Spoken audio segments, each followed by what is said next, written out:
What do you think are strengths and weaknesses of Appalachian identity? And what do you think are challenges for Appalachian people in the future? The strength, the biggest strength for us through the migration process and through the efforts to survive for people who still live in the mountains has been family and to some degree church, and friendship networks. That's our biggest strength. And families that have lost their extended family structure and are trying to do it alone, are weaker or tend to be weaker than the people who still have it. The capitalist economy doesn't respect the extended family and tries to replace it and make us consumers. Whereas in an extended family, you fix each other's cars. One will have a mechanical skill, somebody else can do drywall, or will take you in when you lose your job. All of those supports. So that's a strength. Our passion for justice can go either way. It can make us silly, or it can give us the courage to fight strip mining and destroying the earth and the environment and all that stuff. And there's a lot of that passion for justice and that love of nature and love of the earth could save us. It's not sure whether we're going to be saved yet, or will the mountains be destroyed. And there are multiple multi-county areas in West Virginia and Kentucky where people don't have safe drinking water. I mean, we have allowed the destruction of our land and people, and we've got to have more of that.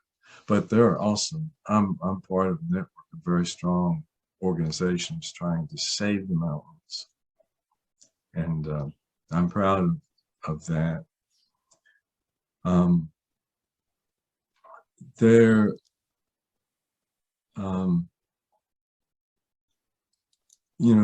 depending on your politics, you could regard our patriotism as either a strength or a weakness, but one of my sons, enough of that patriotism was left that he went off to fight in the Iraq War twice and to serve as a civilian in Afghanistan. He would fight you over that. And I have others who are socialists and criticize all of our wars and will not fight in them. Yeah. That kind of value and strength can cut both ways, but it sure helped my dad when he was on the front in World War II facing cannon fire, that I'm doing this for my country and my family. Yeah. I can't argue with the decisions. He went off to fight at age 17, and so did my son, my youngest son. So you can see I almost tear up when talking about that. But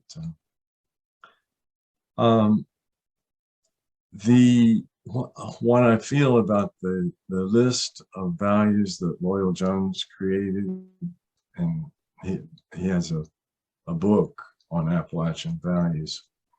We created that list of Appalachian values to counter the list of negative stereotypes that said we were lazy, drunks, wife beaters, racist, homophobic, and all the other stereotypes.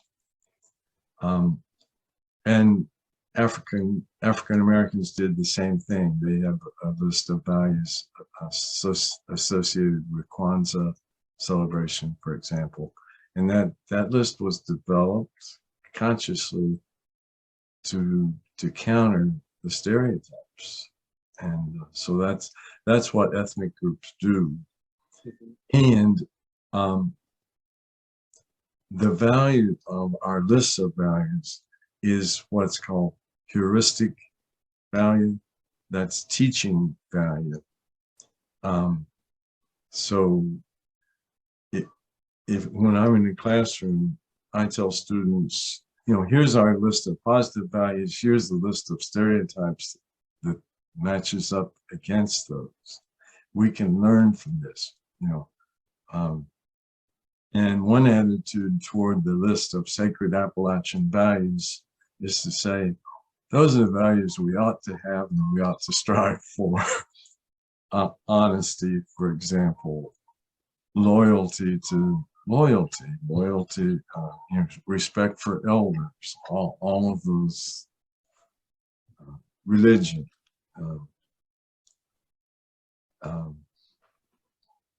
And there's a downside to each of the values, religion can be an inspirational value, or it can be a tool of oppression, rejection, and it can fight against the value of that everybody's equal, because in some communities in Appalachia, if you're Black, you're not equal. If you're gay, you're not equal. Or if you're a woman, you're not equal. So we need to be honest about values. But I do believe that, especially that when all is going well, the extended family network serves our people well. It's still there in my family. There's a lot of mutual support. And one sociologist said that the mutual support that the Appalachian extended family gave us as migrants was far more than any welfare system could have ever done for us. And that was one positive point that J.D. Vance tried to make, by the way, is that the welfare system doesn't respect what the family has to offer. He also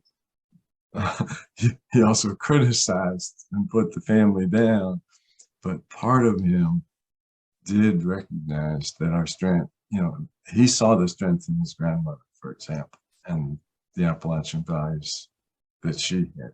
I'm going to take care of my youngins, my youngins. Okay. So yeah, strengths definitely being patriotism in some cases. Then you have extended family and all that sort of thing. What do you think will be challenges for Appalachian people in the future moving forward? And then I guess we could wrap up with final thoughts. Okay. For the people who live down home, their communities have been devastated in some ways physically, in some ways spiritually, by things like surface mining and other kinds of pollution. I think a third of the population of West Virginia lives under slag heaps or dams of some kind that could destroy their communities.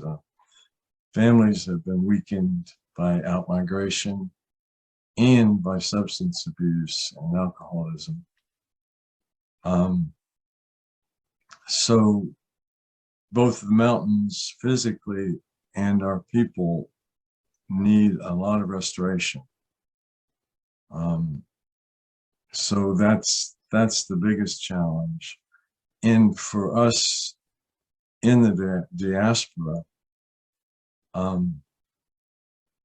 those of us who have strong families and strengths and leadership skills need to help those who don't have an extended family and are still living in slum conditions and can't pay the rent, can't afford to own a home.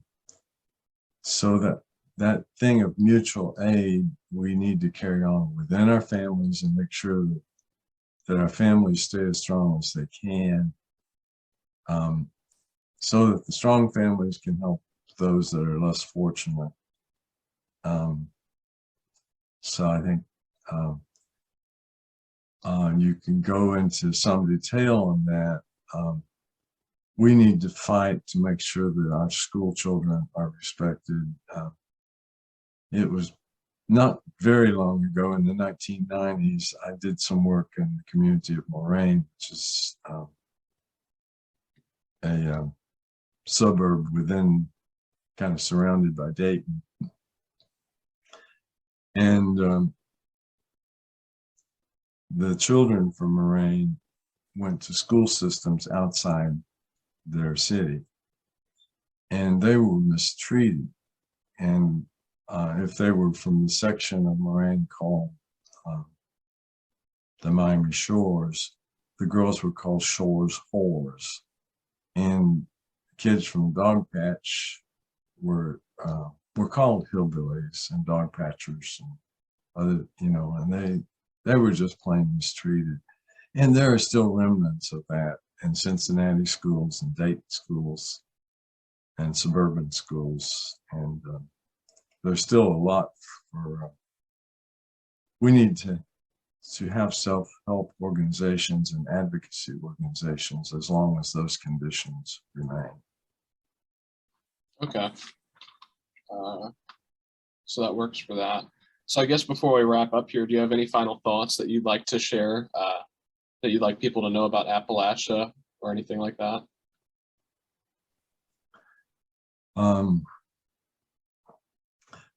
Yeah.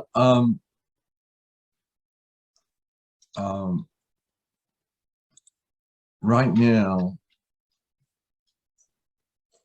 I would remind anybody who reads your paper or hears your podcast or whatever, that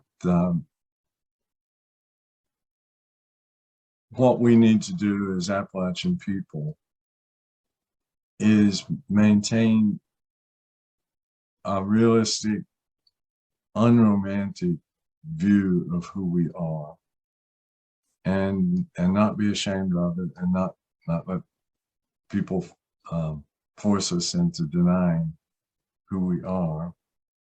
We should be bicultural and learn from the people around us and from the people we meet in school, and professors, and we should be free to absorb knowledge from other cultures and other people.